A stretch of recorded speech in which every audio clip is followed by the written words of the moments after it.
Hey guys, welcome to our channel, News 7 USA Russia-Ukraine War Latest, what we know on day 196 of the invasion.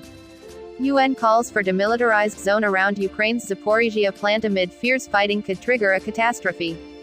The UN has called for a demilitarized zone around Ukraine's Zaporizhia nuclear plant. Secretary-General Antonio Guterres urged for the withdrawal of Russian occupying troops and the agreement of Ukrainian forces not to move in. An agreement on a demilitarized perimeter should be secured, he said.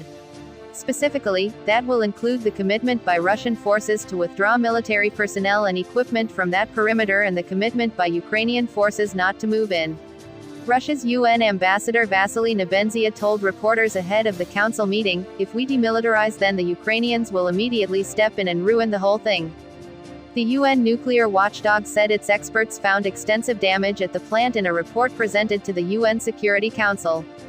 Director General of the International Atomic Energy Agency (IAEA), Rafael Grossi, said his team closely witnessed shelling in the vicinity of the power plant and confirmed the presence of Russian soldiers and military equipment. The report also found Ukrainian staff were operating under constant high stress and pressure where there was an increased possibility of human error. "We are playing with fire and something very, very catastrophic could take place," Grossi said.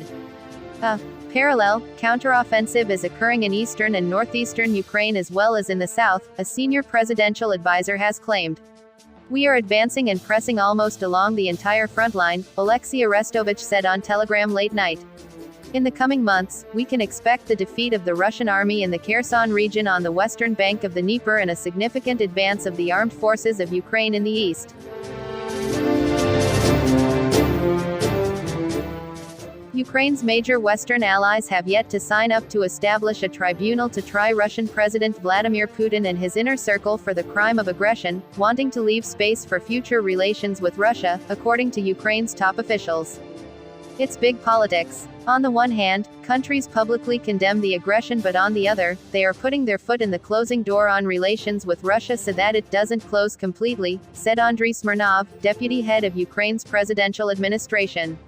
"They are attempting to keep some space for diplomatic maneuvers. Agreements with Russia are not worth the paper they are written on."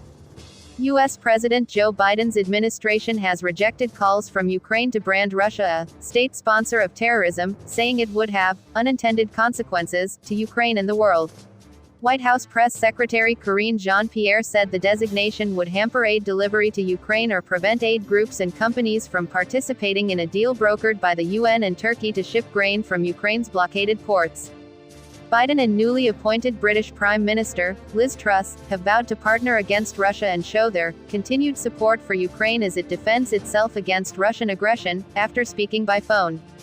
A Downing Street spokesperson said Truss reiterated to the Ukrainian leader that he had her full backing, and Ukraine could depend on the UK's assistance for the long term, while Ukraine President Volodymyr Zelensky said he felt the two leaders will be able to build a profound and productive relationship.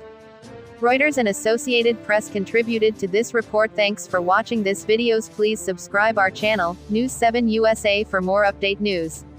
You can leave your opinion about the video in the comments.